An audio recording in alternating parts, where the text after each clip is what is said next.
Barito hat from Puerto Rico. This is my Tiki style. Before we start, let me really quickly go over today's our platform, basically. First of all, welcome to Let's Get Tropical channel. Reminder, our tools to your right, we have a chat box. I see a lot of people already have written where they're from. This is going to be great for our special guest. We have a ask question area. Make sure to share your questions below. At the end of our event, we always have our Q&A. We ask everybody in the meantime to share the event so we can go viral. Today's agenda is going to be around 30-40 minutes on today's main presentation, which is extremely interesting. And actually, that's why we're a little bit delayed. We were all going over this presentation. It was astonishing. Then we're going to do like 15-20 minutes on our Tiki O'Clock Q&A. Let the show begin. I'm going to actually toggle myself out 1 minute, remove the presentation, and let you guys with the... Hello, guys, and welcome to Let's Get Tropical. And hello, Jochen, and welcome, my friends. Well, today we're going to be talking about Tiki culture, and I'm super excited about. Oh, there you go. There's a beautiful face in here. Sorry, I'm late. I'm always late. It's good to see you that you're in Lucky Cane again. Yes, I figured I would go that way. That's great. That's great. Well, today we're going to be talking about Tiki culture. I'm so excited about it. And first of all, I want to say thank you to all of you that are joining in and you're supporting us on this journey. Me and Jupiter that we're doing with Let's Get Tropical. It's great to see people from New York, Virginia, Ireland, Kentucky, Auckland, and it's like places all over Sydney, the world. Australia. And Australia as well, yay! Mm-hmm. So that is so great because we want to learn more about Tiki. We want to teach you guys more about Tiki. We want to understand it more. And this is almost like dream come true to talk to people about Tiki from all over the world. And what's great is but starting with Tiki culture, because Tiki it's not just about the bars, it's not just about the Tiki mugs, the floral shirts, and all the parties that we're doing. Tiki actually is something that exists. Tiki is the culture, and we need to know about it and respect it. And I cannot think of a better person to explain that than my dear friend Jochen, that he is full of personality. He's like walking hard drive of knowledge. He's a handsome fella, and he's always with this pipe in his mouth and with a big smile. So it makes me wonder sometimes what is in the pipe. So you're so happy all the time, but that doesn't matter. Yeah, it is the pipe and my love for Tiki and adventuring. Oh, yeah, and I'm so happy that you are here because I've seen part of your presentation. I know your knowledge, and I cannot be. I'm so excited to actually see it again, and for everyone to see it. But first of all, tell us a bit about yourself, so everyone can kind of like get to know you a little bit more. Yes, thank you so much for having me here tonight. It's really a great opportunity. And yeah, a little background about myself. I'm a filmmaker and photographer. I'm based in Munich, and I love to travel around with my camera and capture cinematic moments as I see them. And that also happened a while ago, and we went to the South Pacific and I started a movie. So I'm also the producer of the DVD of Tiki that some people of you might know. We'll talk about that later. And I'm also a big fan and big in love with cocktails. So all these things go really well together.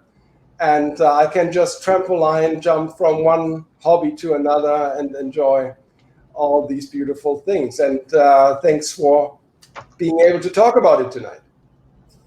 That is absolutely amazing. I'm going to actually bring the DVD of Tiki. I've got it. It's in my box. I'll just bring it and I'll show it to everyone. I've watched it a few times and oh, there you go. You got it right there. Well, of course you have it. There it is. if you really want to know about Tiki, and not only about the culture, but how it all started and how it develops, yeah, there it is, right here. You should really see this because it's very entertaining as well. It's very well done. Of course, you're a filmmaker, you're a movie producer, so you know what you're doing. So it's not just like historical. It's actually really fun to watch, and it's if you want to get into Tiki and you want to understand it, I will recommend it to everyone to watch it.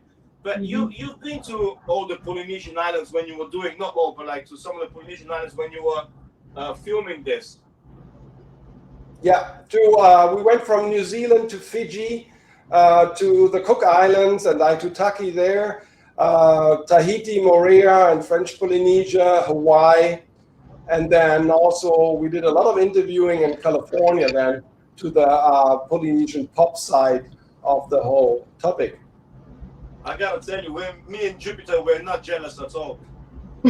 Yeah, so yeah. Long time ago, it was in a different life. It's long, long ago. Yeah, I'm sure I would love to see that as well. But during that journey, what was kind of like something? What did you learn the most that was just like that gets stuck into your heart, into your brain that you will never forget? Something that combines all these islands. On a very personal level, and if I look beyond Tiki, I have to admit that on a little market on the Cook Islands in Rarotonga, my life changed because then I knew that I wanted to start a family and become a father. And the same happened to Tanya, my wife. It was almost like we didn't have to exchange words. We looked at each other and we saw the people at the market, how natural they were with their family. There were kids and older people of all kinds, all together, and it felt so beautiful and natural to have a family. Back home in Munich, everybody has a small apartment and everything is crammed and busy and you're trying to make a career and you think there's no time and space for something like having a family. And at that point, at that trip, we realized, oh, that's probably the most beautiful thing that we could start. And so 1 year, not exactly 9 months, but 1 year after that trip, our daughter came and that all started. And it gave us so much peace. And it was beautiful to be on these islands, to see a life that is less complicated and just focus back on the simple things of life. And I think right now in this pandemic, we are experiencing something similar, to refocus and think about smaller things in life that we haven't noticed. We also go crazy while we do that, but it's a good time to think about things and also new starts of things. Change is always, in a way, there's always something positive also in change that might surprise you and fear you in some way. So that's not at all what you wanted to hear, I think. But no, that was actually, my no, personal reflection on the trip. Yeah, first of all, thank you for sharing that personal story. But you know what? Actually, just by sharing this story, you don't understand how much you describe Tiki, because you felt that in such a real way, that this is what really is all about. This is your escape. You felt it there. This is the way you felt it, and you couldn't explain it, and you felt it at the same time with your wife. So it actually explains a lot without even trying to explain it. Yeah, I think also a tiki bar should need no words. You walk in and you know that you have arrived and that you want to be there. I think that is, we talk about escape, instant vacation or whatever, but it needs to be a place where you are at the door and you immediately want to go further, step in and stay there. It needs to really pull you in, needs to interest you and also give you a positive, warm feeling. Yeah, no, definitely. And Jochen, what got you into Tiki? You look when someone look at you, you look like you were born Tiki, like you were born with that pipe and you were already Tiki. But something must have sparked that in you. And what really was that?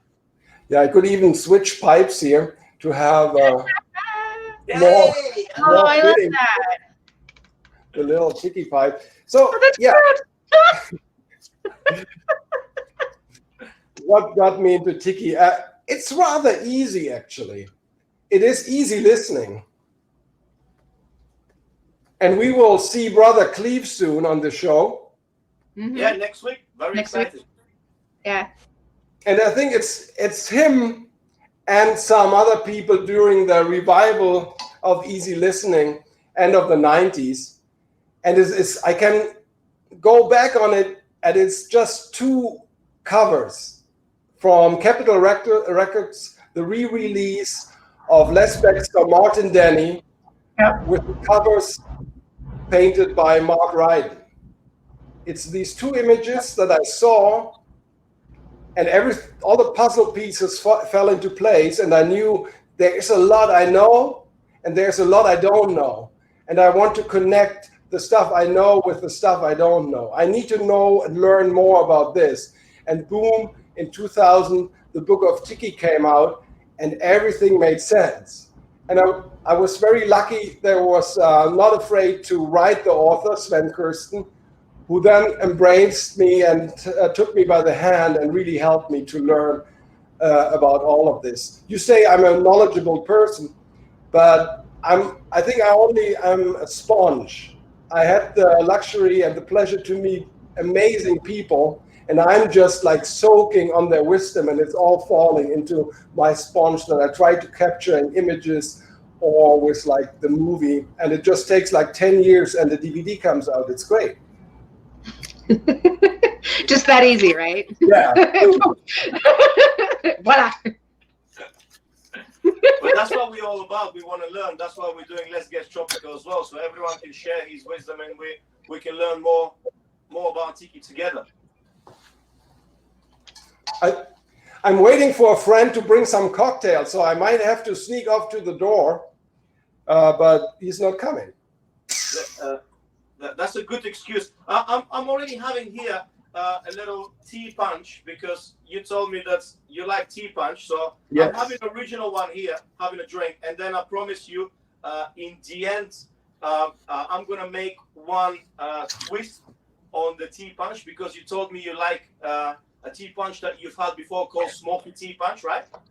Yeah, it's the love affair of a Scotsman with a beautiful girl on the island of Martinique. Wow, that's amazing. Well, I'm going to do a different version. A macho boy from Mexico, and which is the mezcal part of it, and a beautiful girl from Martinique. They met together, and then after that, a little boy called Real Agave Nectar appear, and we put those 3 together, sprinkle a little bit of lime, and we'll make a cocktail called. Actually, the cocktail was created by the bar manager of my bar, Lucky Kane, called Timmy Falzon. So I want to give him a credit for this cocktail. It's a great cocktail called Timmy's Tommy's, and I'm going to show you how to make it again. Mm-hmm. And I want to say hi to my friends from the Lemoyne, Lanai, and Echo Park, Los Angeles, who have joined. The Monahans. Good to see you. All right. Georgi, Emmanuel says that your audio is a little low. Okay, I need to scream a bit louder. Yeah. Hi! Can you hear me now, guys? We need to get you a mic. Am I screaming too loud? Oh, you're great. At least on my end. Audience, am I too loud? Oh, that someone is in tears. So yeah. Closer. Closer. They want Georgi closer. Of course, we all want that. Okay, I'll do that, and then I'll move it more forward. Just bring it closer. Thank you, Scott. I'm good levels. You gotta use the force. You gotta use the force. when I make the cocktail after that, I'm going to change it. So. Oh, perfect. Okay, there we go. Can you hear me better now? Oh yeah, significantly. Okay, that's perfect. I'm closer to the mic. Thank you, Kurt. Thank you. Okay, that's perfect. Cool. So, Jochen, when you were traveling in all these destinations and you've seen kind of like the culture of the people in there, is something from the culture of Tiki actually that we know it through the Polynesian pop or through the bars and through everything that we've seen about Tiki. Did you see something like this out there, or is it not much? So you don't see tiki bars there, and people laughed at me when I told them producing a movie about tiki pop culture. They said, "What? That's bullshit." And then I had to explain that a little bit, and I felt really bad. And during the make of the movie, I wanted to make sure that I also include a little bit of the real Polynesian world into this. That's why we have a 20-minute chapter on the traditions of the South Seas. So you don't have tiki bars, tiki style over there in that sense that we are talking about, because they don't need it. We made up this fantasy. They have the real thing. The one thing that we have in common is the aloha and the love and the great heart of hospitality, the welcoming, open spirit. And that, I think, is also something that should be strong in tiki bars and our tiki world. And all the rest we can discuss, but it is the spirit that we need. And I found that a lot on the islands. And I also found a lot of creativity. And that is also a very essential force in tiki. Yeah. I mean, yeah, Jupiter.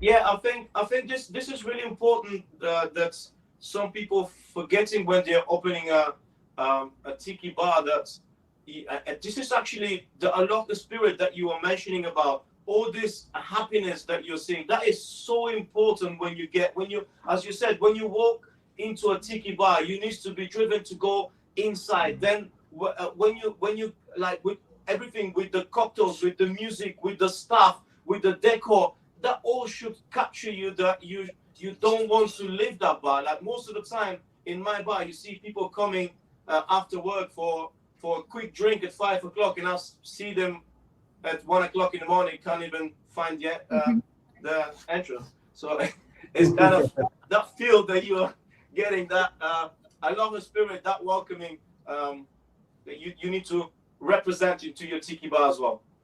Yeah, definitely.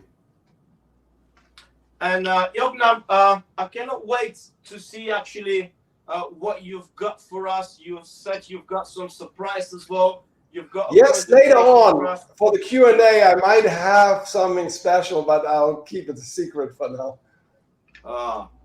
Okay. I can't wait to see that. And I know that you've got a lot to offer on your presentation. So I personally cannot wait to see it, and I'm sure that all the audience that are here from all over the world cannot wait to see it as well. So should we start? Yeah, let's dive into it. It is a presentation I normally do for bartenders because the interest in tiki really rose a lot in the bar community. So I try to share my learnings a little bit with the bar community. So let's go into this. It's a chopped version of that presentation. So yeah, further.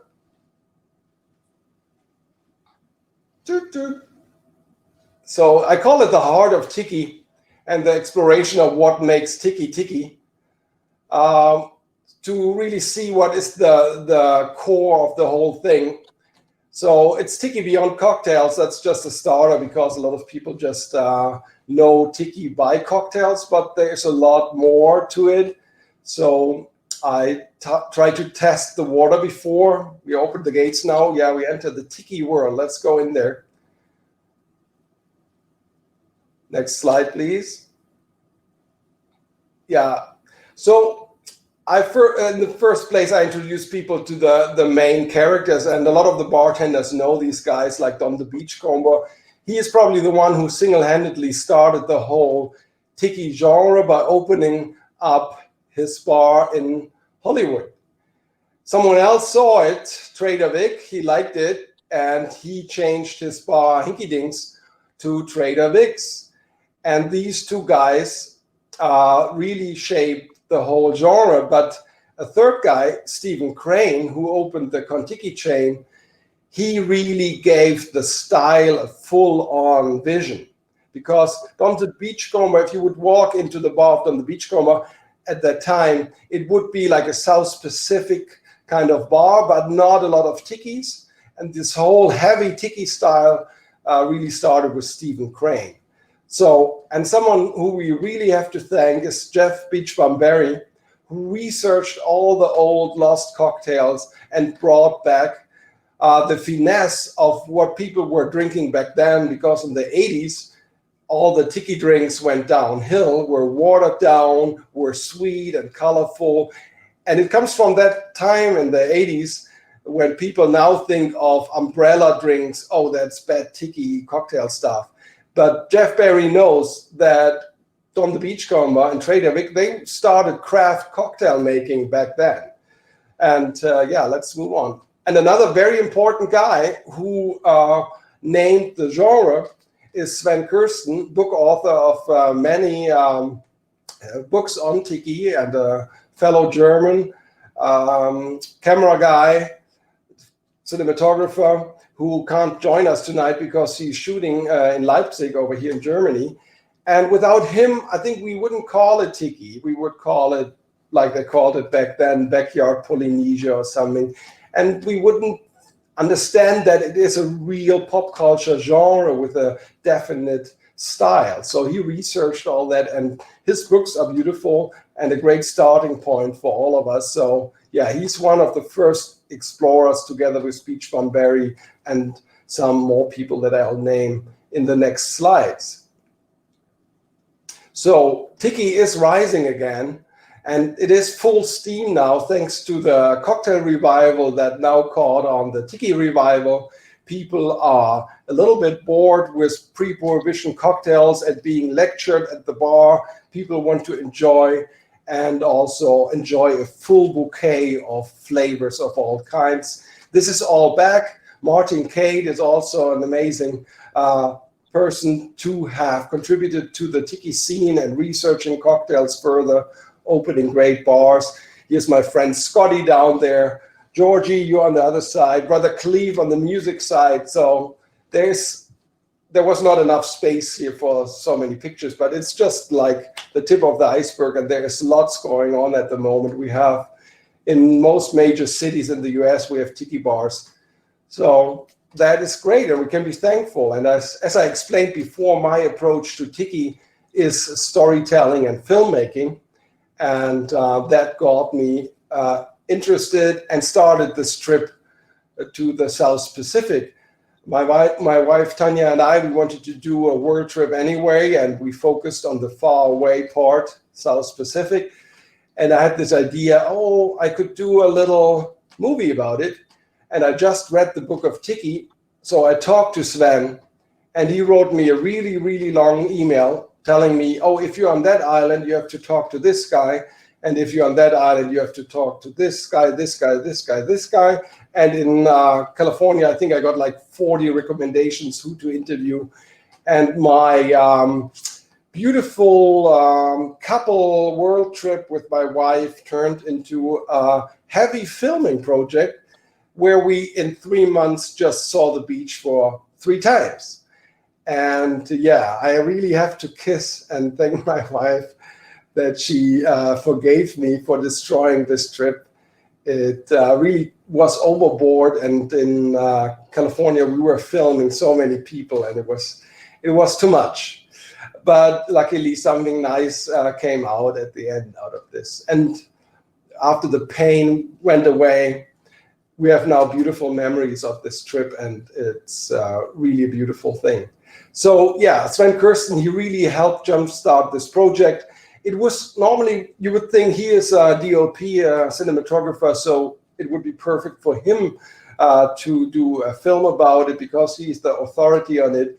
But he often said, oh, I have so much in my head and I want to get it all in that movie. Jochen, you go ahead. If you feel like you can start right away, do it. So that's very generous of him, because I met other people who said, oh no, that's mine, that's mine. I discovered Tiki, don't do anything about it. So he really was very generous. And so now we had, then after, as I said, 10 years later, it took me a while to travel the world and to edit 500 hours of footage and to somehow puzzle a story out of it. And here I have to thank my co-director and editor, Schlango, Christian Lang, who amazingly made a story out of all this. He came up with the idea of interconnecting conversation. So you have a guy on Rarotonga and the Cook Islands starting to talk about something, and then someone else in Oslo finishes the sentence because they are talking and thinking about similar topics. And all this is beautiful edited in this movie. So yeah, further on, what's next? This is so far a little bit on the background. Yeah, there was a quick slide. We jumped over it. If you go back, you see more of the people that I met during the filming.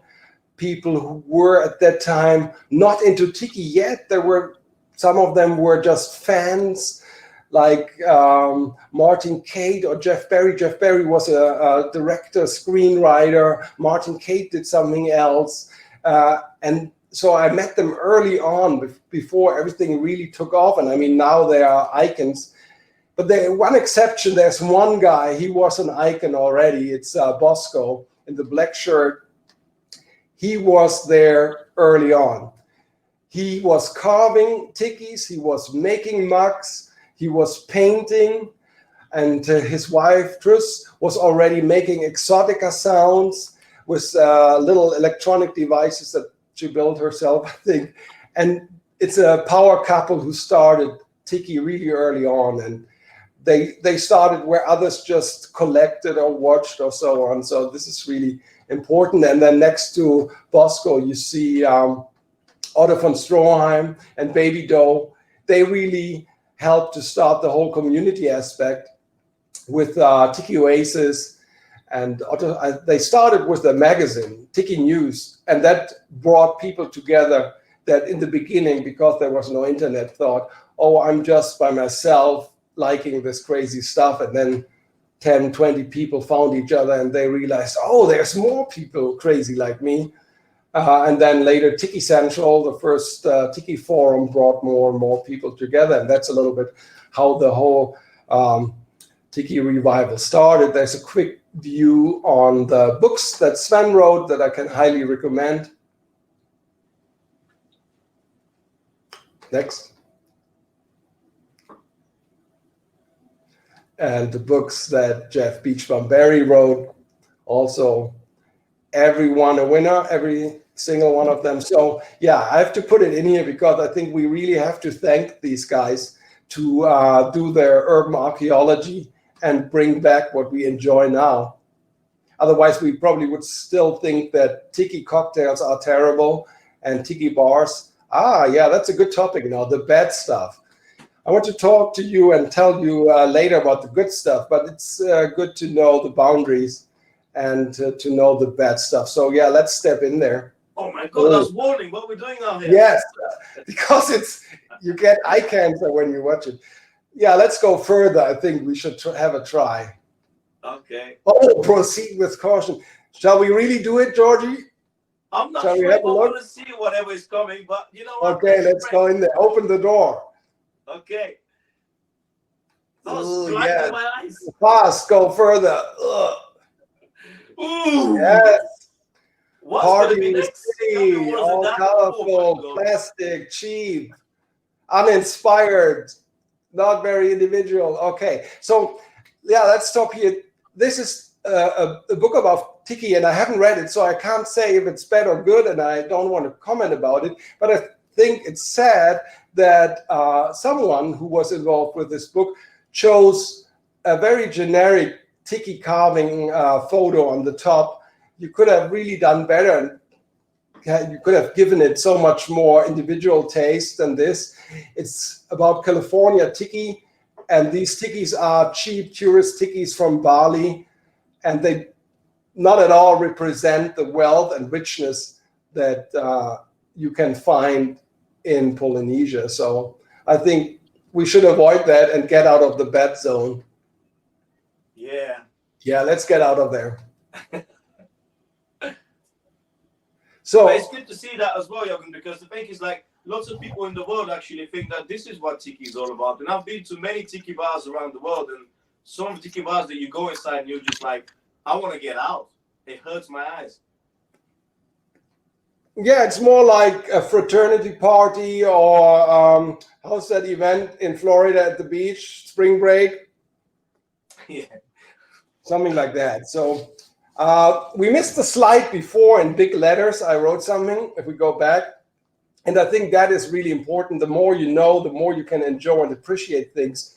And in the case of a tiki bar, the more you know, the more individual and unique you can create something and offer something to the people. So let's learn a little bit about the variety, the visual variety and style of the islands. There's a Polynesian triangle from New Zealand to Hawaii to Easter Island in the lower right corner. And I want to show you how different the tikis look from these different islands. So for example, in Hawaii, we have these tiki gods, and it's an exception to have a tiki god with teeth and a mouth like that. That's a warrior god, Ku. And I see nowadays a lot of cartoony tikis with the teeth because, yeah, it makes a very catchy image.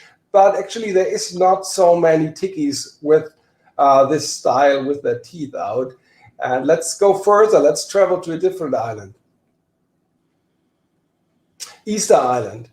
Also very interesting and different visual language. Of course, we have the Moai that a lot of us know, but then you have these elderly figures or little birdman, and it's a really diverse language stylistically. Let's go to another island. So Marquesas Islands, very distinctive. We say they wear goggles. They often have the circle around the eyes and have a typical style wearing these goggles. Okay, next island. So yeah, that's the Cook Islands. That is the fisher god Tangaroa, god of procreation. That's why he's so well endowed. And it's funny to see him on the coin of the Cook Islands, where you have the little guy with the little Schniepel, as we say in German, and the queen on the other side. So, and then he has a sun around the belly. It's also a sign of procreation. And he's also the god of the fishermen. And now we are one island further. We are visiting New Zealand with the Maoris. And what's special about New Zealand is that the Maori culture is still so strong and part of the island that it's beautiful to see that the island has pride in that history.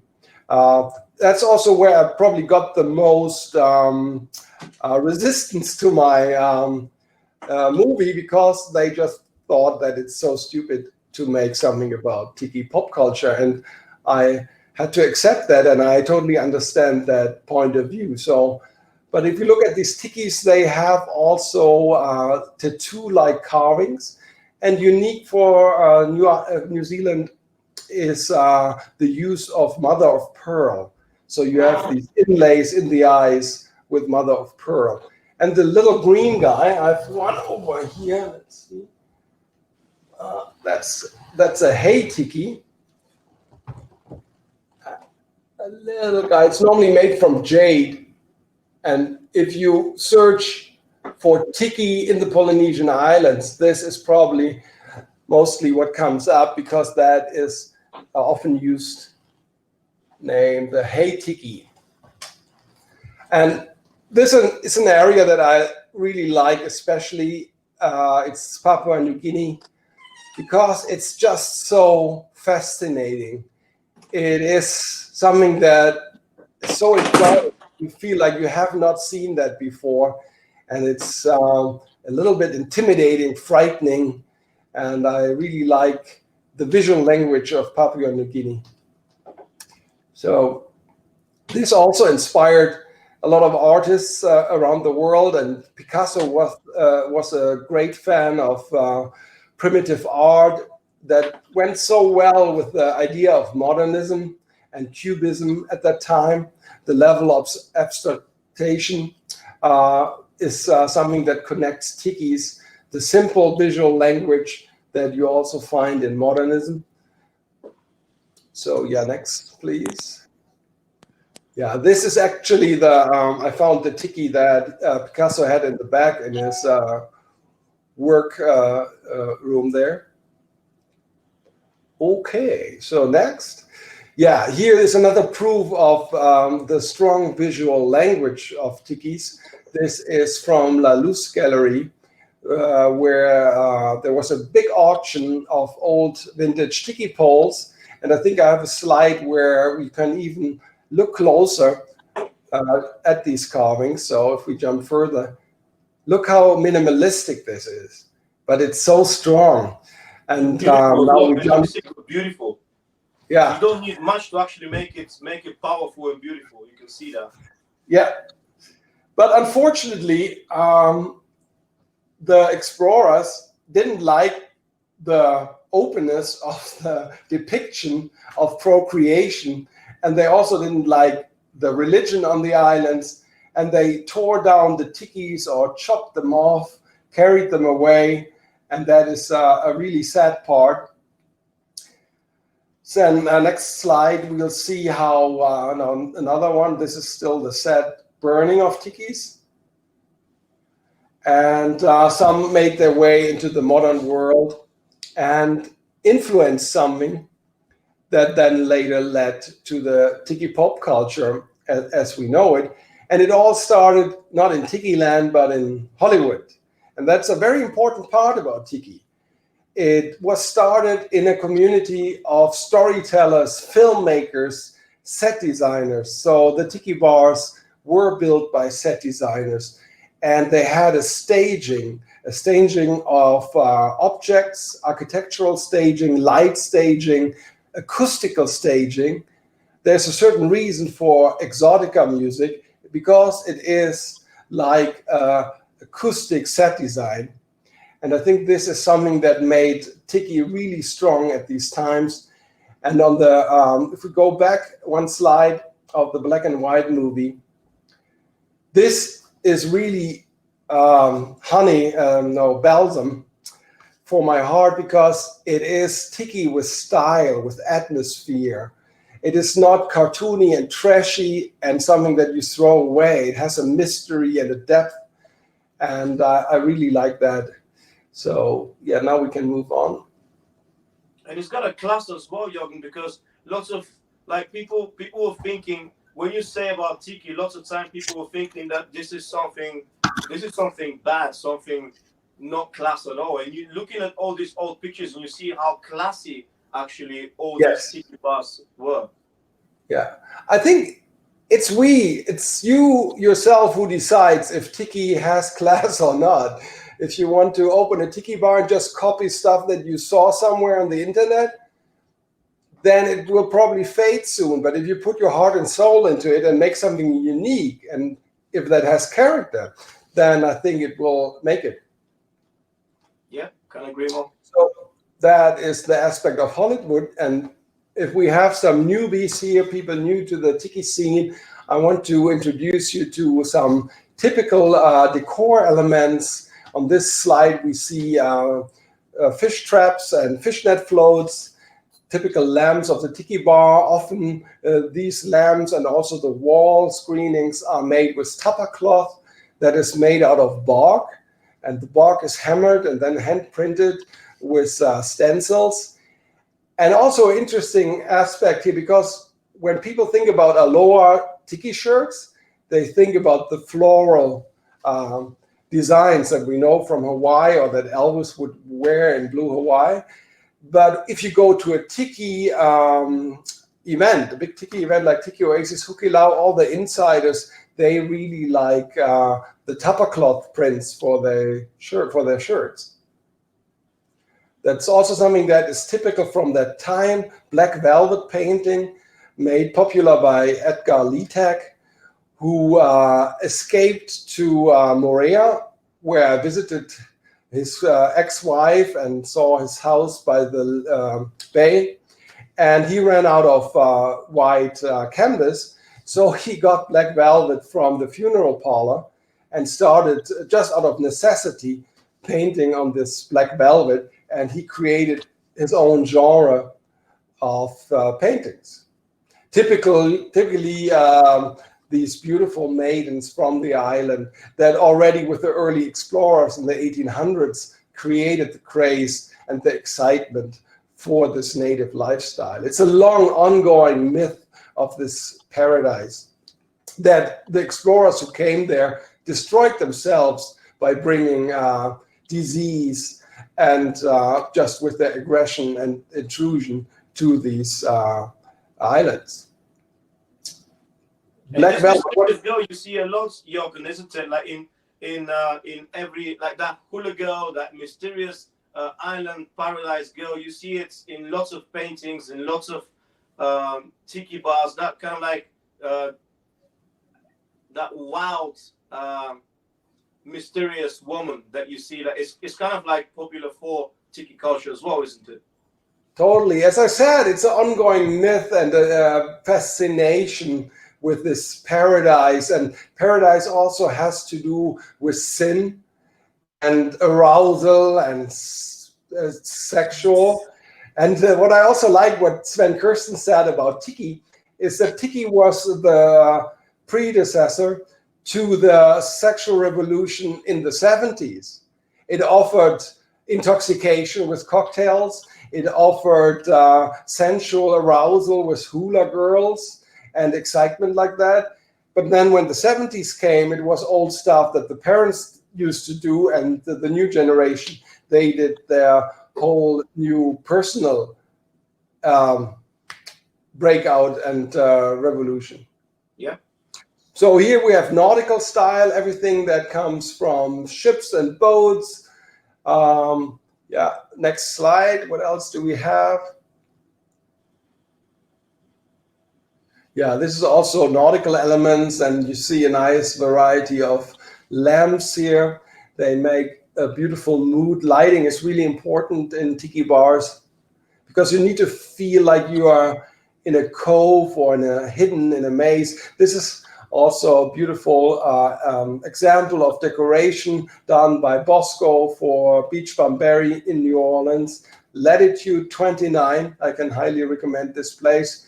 This is really great. And next slide, please. Yes, if you want to learn more about the style of Tiki, I recommend the Circle of Tiki, a little map that Sven Kirsten draw. You can find it on the internet, on different Facebook groups around Tiki, but you can also go on the Tiki Lovers website, tikilovers.com, and there you can download it. When we do events, I sometimes do events with Tiki Lovers, and then we often have also a printed version of this.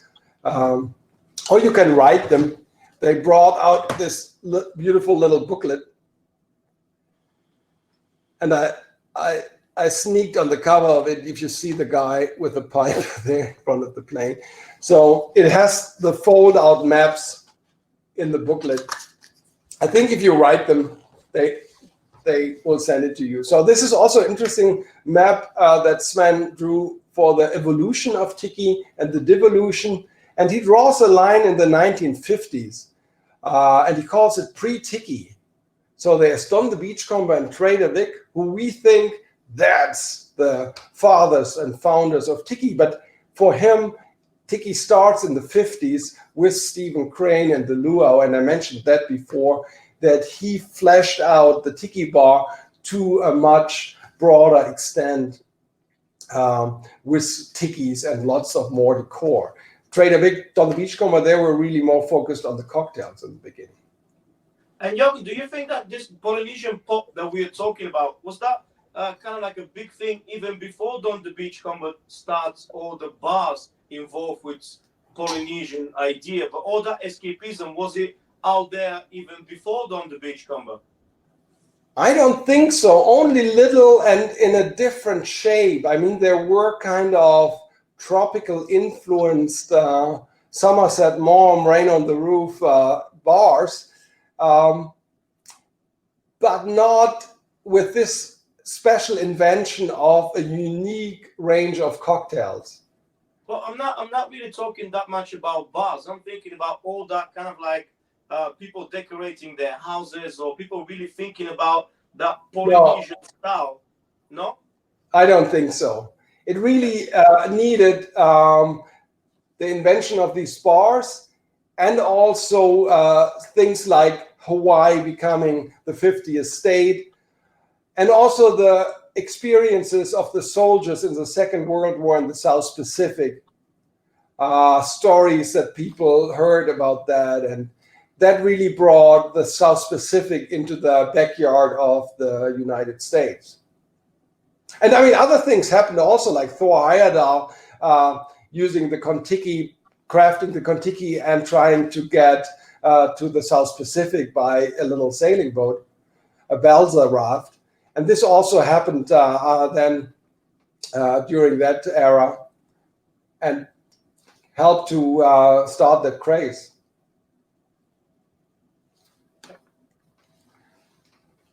I quickly have to get some matches. Let me see. And what happened with your cocktail? Never arrived. He's not arriving. Yeah, it's sad. I wish I could give you one of mine, but unfortunately, we are not together. We're living in this world at the moment, digital. I'm back in a second. Bear with me. I want myself a little bit more. So yeah, what I'm having here is a little tea punch. So the beauty of the tea punch is that you can just top it up. Do we still have an audience? Yes. Do we still have an audience? Yeah. Yes. Yeah. You're very entertaining. I can listen all night. Who else is there? When you're in front of a webcam, it feels like you're talking to yourself. No, don't worry. There are a lot of people listening to you out there. So I think since my buddy is not arriving with the cocktails, I have to pour myself a little rum.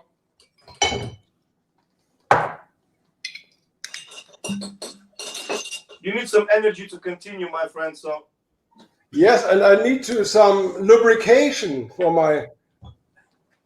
How do you call the cords that you talk with? Well, I think lubrication is a really nice way of calling it. I've never heard it before, but it's a really nice way of calling it. So Christina from Berlin, she wants to know what I'm drinking. Che Bali, oh, that's a really good one. That's delicious. Yeah. Okay, so we're almost finished. What is Tiki to me? This, in my normal presentation, this starts a whole very interesting theoretical and abstract approach to Tiki, because I'm deconstructing it all and smashing it down to the core, taking away everything Polynesian and so on. But let's keep it simple for tonight. To me, it's a dark, mysterious adventure story set in the South Pacific. So it needs to have the storytelling aspect. It needs to be dark and moody. And as you see, there's not much of this aloha thing in there, but that's almost a given to me. What makes it exciting is the mysteriousness. But the aloha, of course, makes it all nice and gives it a happy end. So that's really important. So yeah, where to escape to? It's not just running away. I think you need a vision where you want to escape to.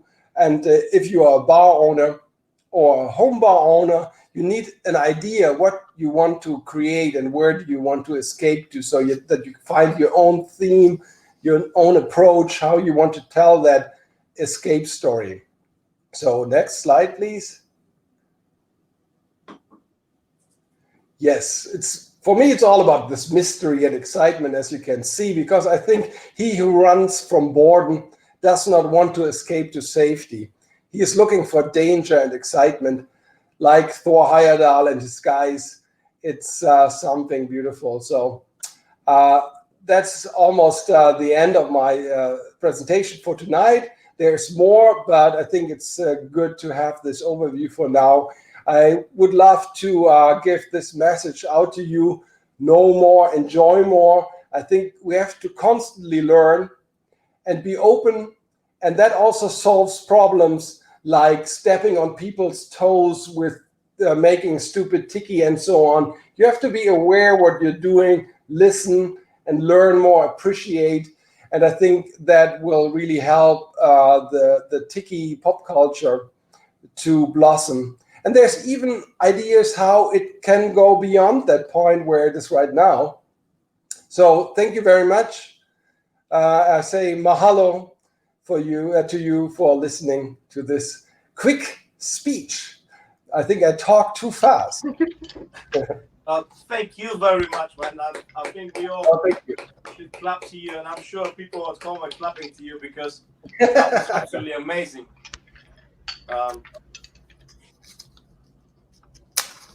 Yay! There's someone more. Wow. Okay. So, Georgi, I was giving you a cue with the idea of changing tiki in the future. Yes.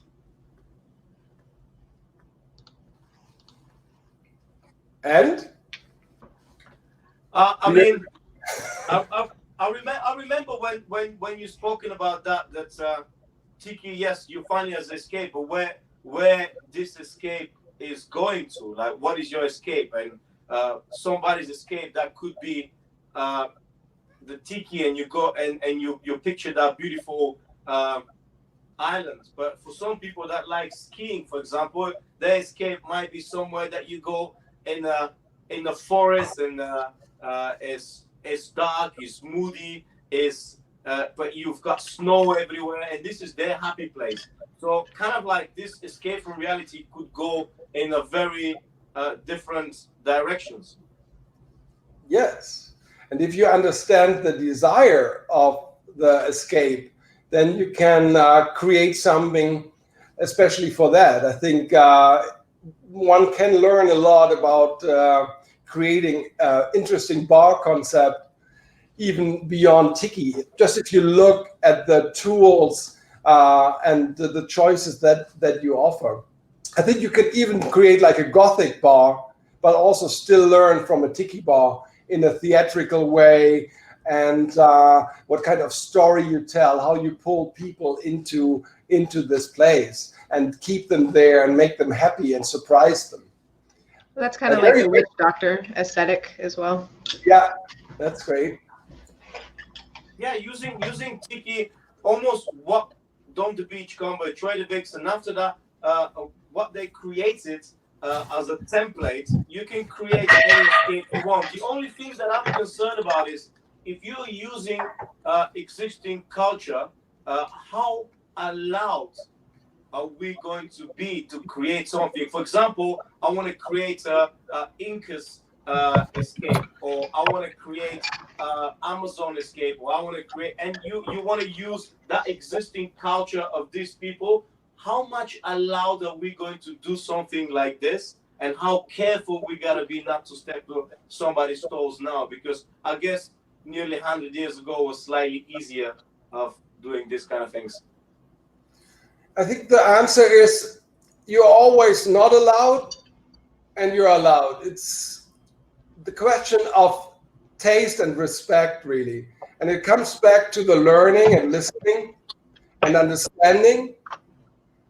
I think if someone opens a trash tiki bar with these stereotypical tikis that we saw in the bed zone, it totally makes sense that someone from the islands shrugs the shoulders, is angry, and thinks, that's bullshit.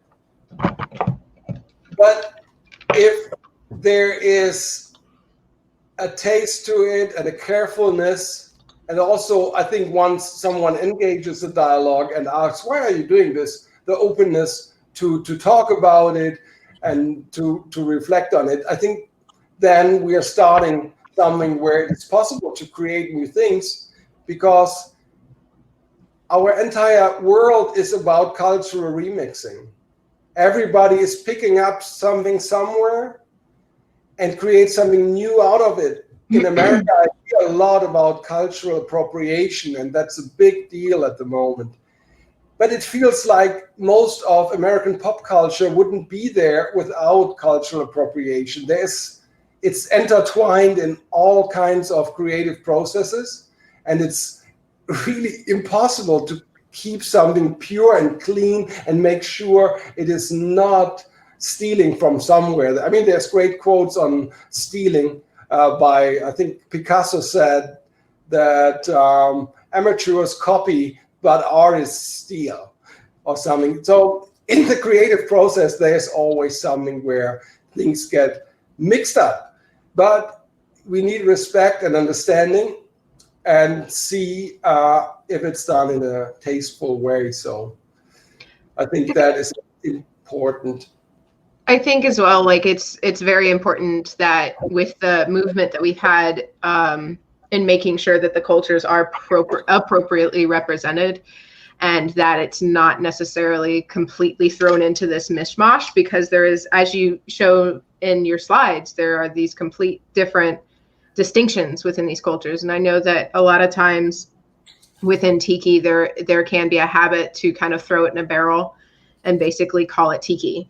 So I think the importance really comes into making sure that the cultures are represented appropriately, and making sure that, like you said, out of respect, and that it's not, necessarily there is a kitschy aspect because the subculture of Tiki is there, but also making sure that it's not done in a very tacky way, or in a way that it is necessarily taken without respect to the cultures. Because I agree, a lot of the American culture is there's a lot of aspects that have been stolen, and so it's kind of like within our subcultures it's kind of nearly impossible to pull them out. So yeah, if you start that conversation, then everything is like, ooh, everything falls exactly.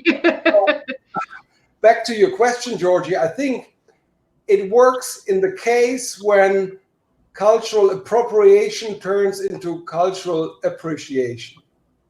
Exactly. You have to feel and see that it's done out of love and appreciation. It's not mockery. It's not making a fast buck out of something.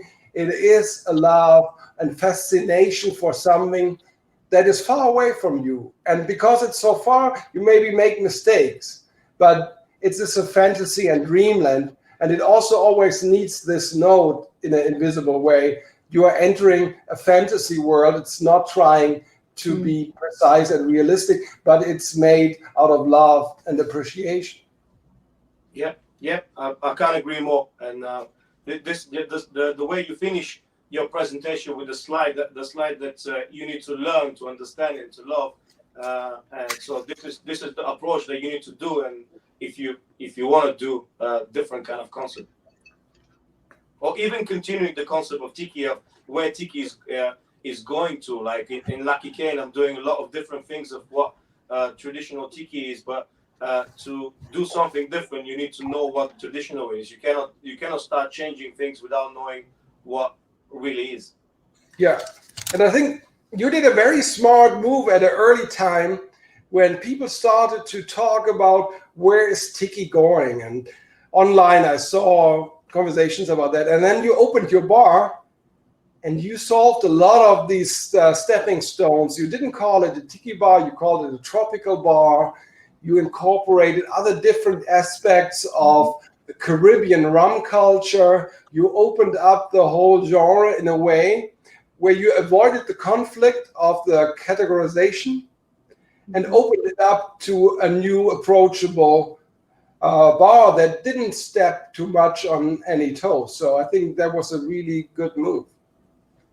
Thank you. But talking about Tiki in general, do you think that, yes, Tiki is Polynesian, but when we talk about Tiki bars and in the decoration of the Tiki bars, there is a bit of influence from Colombian influence. There is a bit of African, a bit of Caribbean. So it is a bit of a mix, even though it's known as just being Tiki, isn't it? Yes, because that helps to create the exoticness and the surprise. It also adds to the mystery. It's like in cooking, if you only have always what you expect, but if you have an irregular dish, a little touch of nutmeg that you don't expect in there, and you can't put your finger on, suddenly it's this best dish from that category that you want to go back to because it just tastes so special, and you don't know that it's nutmeg or whatever. And a lot of the Tiki mystery had to do with adventure and traveling. I mean, we have Chinese jade tiles, and Trader Vic brought in this whole trading Asian aspect. So as like a little spice in the whole recipe, it works really well. I think the biggest trouble that Sven Kirsten has, who tries to explain and put things into a clear form, that he has to convey the idea that not everything is possible, even though it's make-believe and all is made up.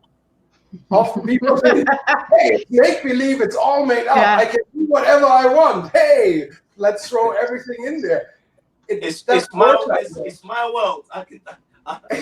I can change it the way I want it. Yes, but you need to feel that it has a certain form and shape, and if you know how, you can change little things. But if it has no shape in the beginning, you don't recognize what it is, and it doesn't tell a story. It's similar like a story. A story needs a structure. Yeah. Yeah, it's a different thing of adding different spices, and it's a different thing of cooking something completely different. Yeah. So, if that makes any sense. I know that I want to try and keep us on somewhat of a little time thing, and I know that you have a surprise, or supposedly, but are we doing that before? We're doing that after questions, Q&A, right? Yeah, let's hear some questions. Okay. Yeah, let's start with the questions. I'm pretty sure that let's see. People want to know. Okay, well, Matt, I'm going to skip your question because we're about to address that. Let me see here. Okay, Trader Brick, I'm assuming, Brick, what's the next great Tiki expedition planned for the near future? I think to the kitchen. I have beautiful leftovers of last night, and I think I'll have a late supper. Yeah, otherwise, I know I haven't had anything either. Traveling is kind of tough at the moment, so it's a lot of my other hobby, armchair traveling. Armchair traveling is good, and I have this beautiful armchair here, so it's all about reading and connecting to people online. But there's not much traveling right now. Well, I mean, obviously, but I mean, after that, when, do you have an idea of where you're going to head to next, or what your next place of adventure will be? There were a lot of things, but they all fell through. Like there were events, like I was supposed to go to Arizona to Tiki is there. Same. And now it's moved to autumn. I'll probably go there, and I hope to visit the States soon again. But it's all open. Nothing is planned at the moment. I think at the moment it's good to just make no plans and see how things go and how they develop. Yeah. And I also have to focus on work. Ironically, there's lots of work at the moment, and I have to focus on that. This is a really cool question. So this comes from WCB702. You don't have a username, so what do you think of the advent of dark Tiki? So that witch doctor style of the dark, the Tiki bars with the skulls and the zombies and the skeletons that merge between those two. What's your opinion on that? I think that's exactly up my alley. I love it. Mm-hmm. But I would love to see it done in a theatrical, like set design, really cinematic way. Very well done, yeah. Yeah, because you even can do that cartoony. But that's just a personal taste. I mean, a lot of people love cartoony tiki style, and that's totally okay. It's just I personally like it when it's dark and moody. Georgie, do you want to take the next one, or do you want me to continue? Yeah, you can continue. Okay. You're doing it so well. Hi. Let's see here. Brenda says that she just got the Tiki Lovers Dark Rum, which is your brand, correct? That's not correct. I just work closely with the guys. I love them. Okay. They're friends of mine, Stefan Berg and Alexander Haug. And I think they do a great thing. And I help them create ideas like the Tiki Lovers Rum Camp, or I shoot photography for them. And I probably can answer a little bit to that question, but I'm not behind that brand personally. Well, this one's very easy. She asked, what drink should she make with it?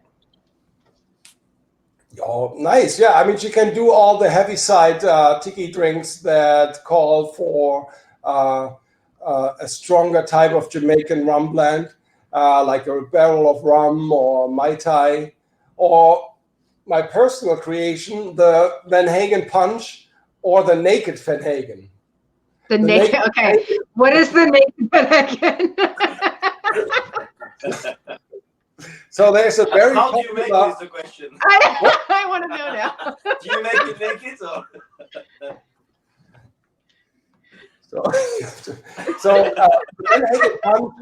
The Van Hagen Punch is a typical tiki cocktail with fruit juices and spices and so on. And we were lucky to win the prize Best Cocktail of Tiki Oasis. But a friend of mine here has a more traditional bar in Munich, Zum Wolf's Bar, and they don't use a lot of juices. So he wanted a stripped down version of the Van Hagen Punch. So he said, let's take out all the fruit juices. And I said, yeah, but what leaves that? And it was 3 kinds of rums, all the Tiki Lovers rums, including the pineapple, Falernum, honey cinnamon mix, and I think that's almost it. It sounds like a very German drink, I have to tell you. A little bit of lime. Just put a bunch of liquor, it'll be fine. Actually, it goes in the direction of the corn and oil. Yeah. It's a very intense, more like old-fashioned style, lots of liquor, but still the spices. That classic. Yeah. So it's really good. And on the Tiki Lovers website, there's lots of drinks recommendations for the dark rum. I would recommend looking there also. Okay. Next up, we have I see John. the fan of the Van Hagen Punch. Yeah. Everybody's asking for recipes too, so I don't know to your extent of being able to share. I have to say the recipe because that really is a gorgeous drink, and I've tried it many times in different events. It's dangerous. Well, speaks of you.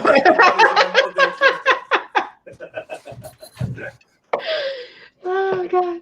What? Okay. Go ahead. Okay. What are the next expressions that we can expect from Van Hagen and Tiki Lovers? I don't know. I have to talk to the guys. I could get them on the phone now. What are you doing next? I think they have something in the making, but I don't know what it is. Stefan called me last week, but we haven't met yet. Okay. And then what's the tea punch recipe?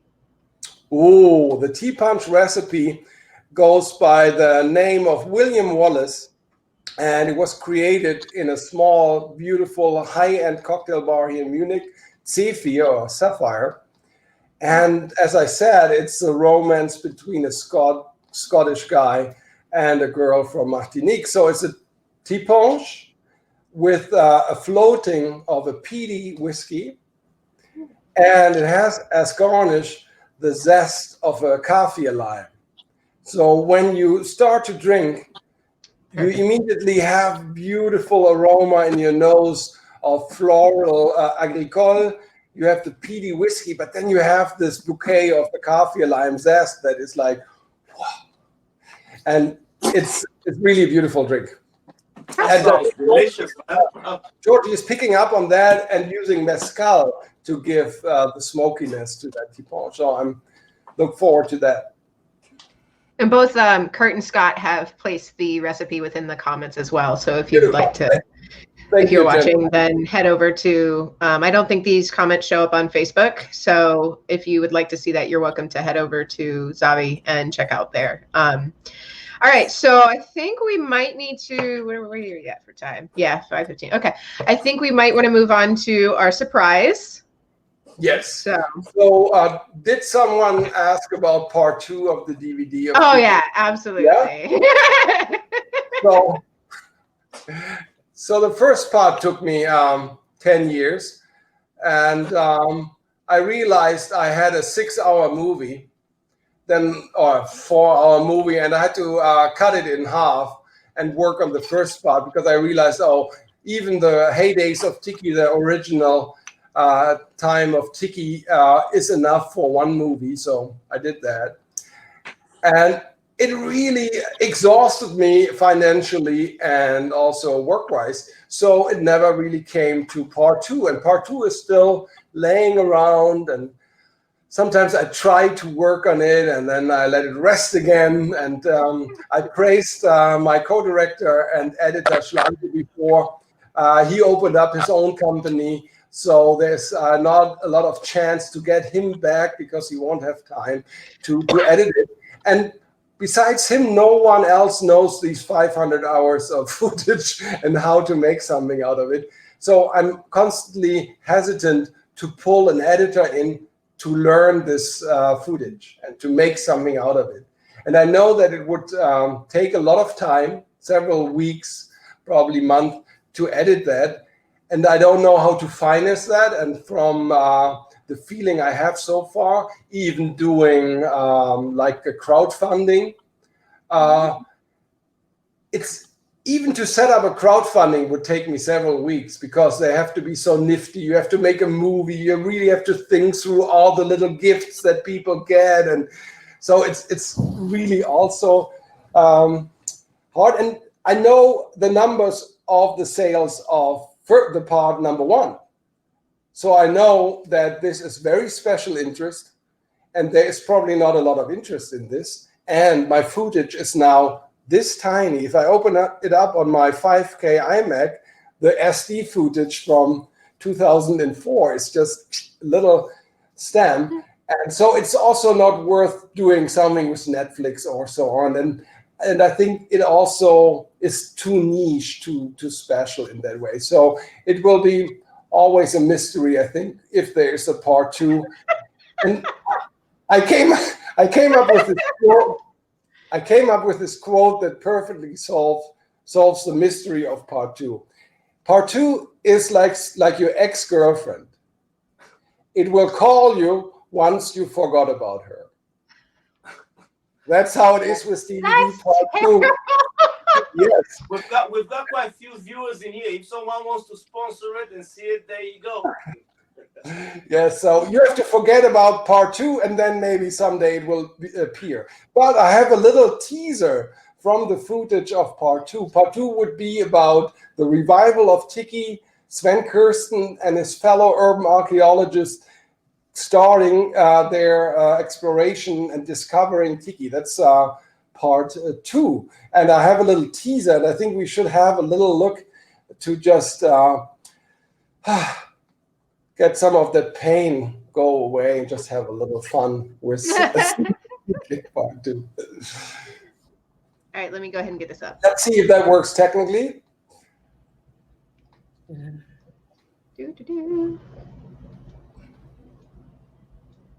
There we go. See if we can switch it full.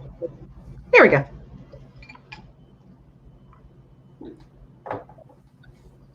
That's great.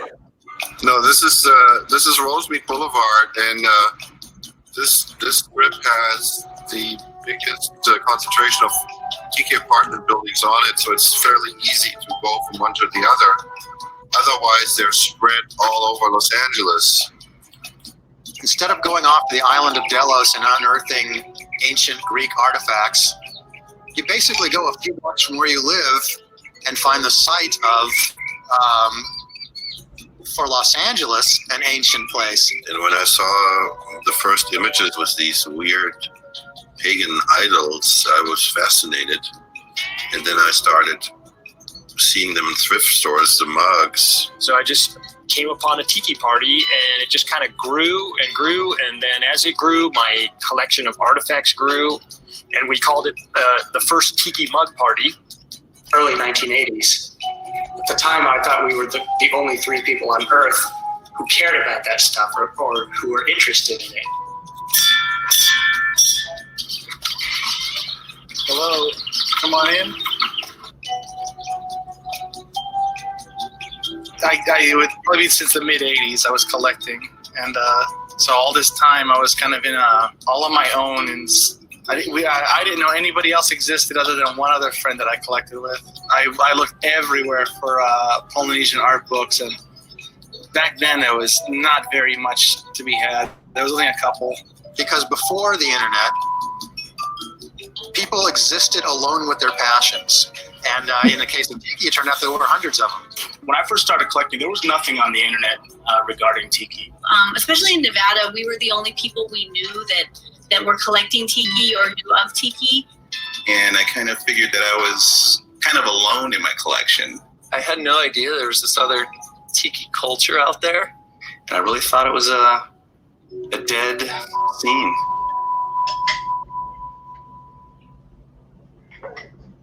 I think my favorite part is seeing how young everyone is. Yes. Like when I watched that, I was like, "Oh my god!" Yeah. That's super fun. So I'm really excited, and hopefully we will be able to see the mythical part 2 at some point. Maybe. You never know. You never know. Yeah. Well, absolutely. Well, thank you for being on here. I think Georgie's coming back here in a second. I don't know. Georgie. I know, right? He's busy making drinks. Yeah, he's busy making drinks. I think he actually has a drink for us too. But yeah, thank you very much for joining us and being able to expand. At least I know my knowledge on it. I found it to be really interesting. Pleasure. So, what happened? Where's Georgie? He's coming.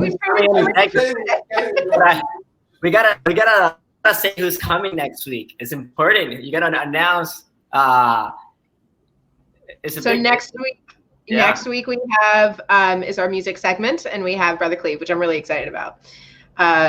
He and I have worked together several times at many events, and so I'm very happy that he's going to be on the show. And he'll be talking about vinyl. He'll be talking about exotica. His kind of comes from the background of the music and how it kind of evolved into what we see now, as well as he has one of the absolute best vinyl collections of that exotica style and luau style that I've ever seen. And he travels with it, which is the coolest thing ever. Like if you ever see him at an event, go up to him because he's actually spinning the vinyls themselves, and he has these boxes of just massive amounts of records. So it's pretty fascinating. But he's next week. And then so all right, well, poor Georgie, you will all have to wait till next week to see him again. Georgie is having technical difficulties. But yes, thank you so much for joining us, Mr. Van Hagen. Cheers. And hopefully we'll see you out in Oasis or Arizona or wherever the next place may be. Lord knows. Yep, see Brother's on. He says see you next week. But yeah, thank you. Yeah, definitely we're very, very happy that you joined us and very thankful. You can't miss that one. Brother Cleve is amazing. Tune in for that one. But yeah, thank you so much. Hopefully you finally get your cocktails. I don't know what happened to your friend, but maybe he dropped it outside. I'll search the neighborhood. So, all right, guys. Well, thanks again, and we'll see you next week. Thank you, everybody. It was a real pleasure. Thank you for your time. Mahalo. Mahalo.